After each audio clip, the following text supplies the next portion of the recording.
కన్నీరు కార్చాలి. కన్నీరు విడుస్తూ పిడికుని విత్తనములు చేతబట్టుకుని విత్తువారులారా, మీరు ఆనంద గానములతో పంటను కోసుకుంటారని ప్రభు అంటూ ఉన్నాడు. కాబట్టి కన్నీటి చుక్క రాల్చండి. నీ కన్నీరు ఏరులే ప్రవహించేటట్లుగా ప్రభు దగ్గర రోదనదులు చేయండి. నిశ్చయముగా హాగరు పొందుకున్న కృప, తన కుమారుడు దీవించబడినటువంటి స్థితిని దేవుడు మీకు ఇస్తాడు. అంటే అబ్రహాము సంతానము దీవించబడినట్లుగా, అంటే ఆ పరిస్థితి నుంచి కాపాడబడినట్లుగా దేవుడు సహాయము దయచేస్తాడు.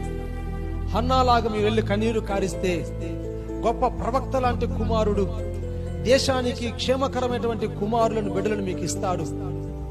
మీరన్నిటికీ కానీ కన్నీరు కార్చకుండా ఆనందించే స్థితిగతులు దేవుడు తీసుకొస్తాడు. కాబట్టి ఆయన సన్నిధిలో కన్నీరు కార్చండి.